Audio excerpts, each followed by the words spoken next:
اور اس کا مطلب یہ ہے کہ آپ کے پاس کوئی زیادہ ٹائم نہیں ہے ڈیلے کرنے کا، جتنی جلدی آپ کر سکتے ہیں وہ کریں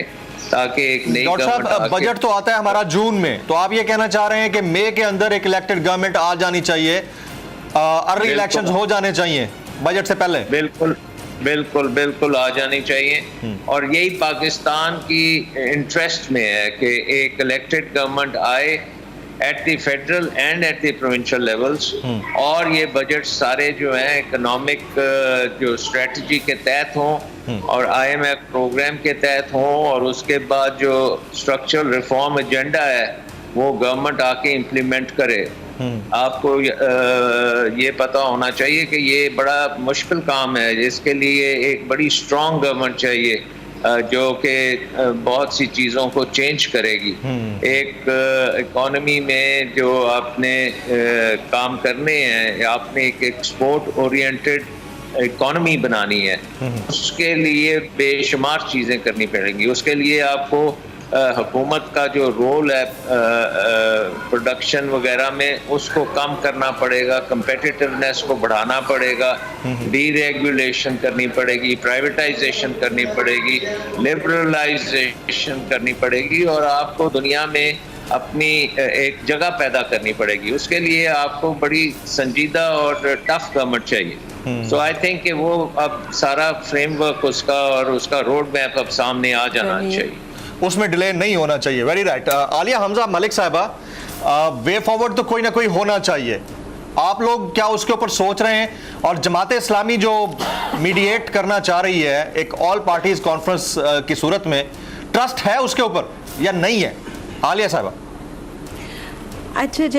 جمیل، میں آپ کو ایک بات بتاؤں، ہماری حکومت تو 3.5 سال میں پہلے ڈیلیور بھی کر چکی ہے، اور ابھی جو مینار پاکستان کا جلسہ ہوا تھا نا، اس میں خان صاحب نے اپنا آگے کا وے فارورڈ عوام کو بتا دیا تھا، اور ہم تو بالکل تیار ہیں، اگلی گورنمنٹ جیسے ہی آئے گی ہم تو ڈیلیور کرنے کے لیے تیار ہیں۔ اب مسئلہ یہاں پر جو آ رہا ہے اور جو امپورٹنٹ پوائنٹس ہائی لائٹ کرنے کے اس وقت ہیں کہ جو آج جج صاحب نے اتنے پرٹیننٹ کوسچن اٹھائے ہیں، اور انہوں نے ایک ایک ادارے کے اوپر، یعنی میں اس لیے یہ بات کرنا چاہ رہی ہوں کہ جب ان پر توہین لگے گی نا، کیونکہ انہوں نے تو ماننا ہے نہیں، جب توہین لگے گی نا تو یہ سیاسی چیزوں کے پیچھے نہ چھپے۔ اس وقت آپ یہ کلپ نکالیے گا اور یہ کلپ نکال کے ذرا چلوائیے گا کہ اس وقت ہم نے یہ بتایا تھا کہ چیف جسٹس آف پاکستان ایک ایک ادارے کے اوپر کس طرح سے مس ٹرسٹ بتا رہے ہیں، اور کس طرح سے ان کو یہ بتا رہے ہیں کہ آپ کر کیا رہے ہیں اس وقت اس ملک کے ساتھ۔ جیسے وزارت خزانہ، یعنی آپ کے وزیر خزانہ، وہ کہتے ہیں سپلیمنٹری گرانٹ کی بعد میں منظوری لے کر دی جائے گی، جو انہوں نے پہلے رپورٹ اٹارنی جنرل نے جمع کرائی تھی نا، اور جو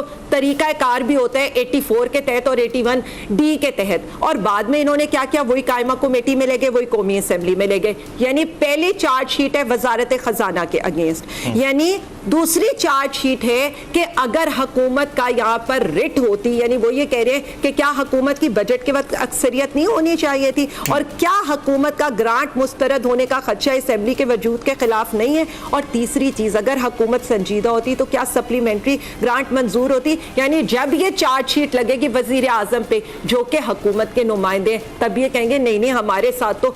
ہمیں تو سیاسی شہید قرار دیں۔ پھر انہوں نے کہا کہ جی الیکشن کمیشن، جو میں نے پہلے بتایا کہ وہ کہتا تھا اکتوبر میں ہم انتخاب کرا لیں گے، بعد میں وہ کہتا تھا پیسے دے دیں ہمیں تو ہم الیکشن کرا دیں گے۔ انہوں نے جو رپورٹ جمع کرائی ہے، میں وہی بتا دوں، ہم نے 35 لطیفے پہلے تو ان کے EVM پہ پڑے تھے نا، یہ انہوں نے 7-8 نئے لطیفے جمع کرائے ہیں جو انہوں نے ریزننگ دی ہے، حالانکہ he has nothing to do with the reasonings. انہیں ایک کانکریٹ جواب دینا چاہیے جو ان کا آئینی اور قانونی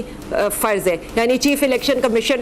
پر جب لگے گی نا تب وہ بھی یہ کہانی نہ سنائے۔ اور اس کے بعد وہ جب سیکیورٹی بریفنگ کی بات کرتے ہیں تو ان سے یہ کہتے ہیں کہ جب سماعت ہو رہی تھی تو آپ کیوں نہیں آئے؟ یہ دس از دا بیسک پوائنٹ۔ اور آج میں ایک رپورٹ پڑھ رہی تھی، مطلب یہ انٹرنیشنل میڈیا میں، انڈین میڈیا میں چھپی ہے، یعنی ہم کیسے لافنگ اسٹاک بنے ہوئے اس وقت پوری دنیا میں۔ Sharif Bhutto government pulls raw card to delay elections in Punjab province as Imran Khan's popularity grow. میرا ایک سوال ہے، اور میرا سوال یہ ہے کہ آج تک دنیا کے کوئی نیم اینی کنٹری، کسی ملک میں انتخابات اس بنیاد پر لیٹ ہوئے ہوں گے کہ دشمن ملک کی ایجنسی انتشار کی خواہش رکھتی ہے اس ملک کے اندر. پھر یہ IMF کے پیچھے چھپتے تھے. کیوں IMF ان سے ڈیل نہیں کرا؟ پہلی رپورٹ جب ECP کی آئی تھی اس میں لکھا تھا جی وزارت خزانہ کہہ رہے الیکشن وہ IMF ہمیں اجازت نہیں دے رہا. اگلے دن IMF نے کہا جی ایسی تو کوئی بات ہی نہیں ہوئی ہے. پھر ان کی اپنی چیزیں یہ کہتے تھے, پہلے یہ کہتے تھے جی ہمارے پاس تو 20 ارب نہیں ہے, وہ اٹھا کے لیا اسٹیٹ بینک کے جی 1400 ارب تو پڑے اور 1300 ارب ان ایلوکیٹڈ پڑے, اور پھر یہ بتایا گیا کہ 97 ارب روپے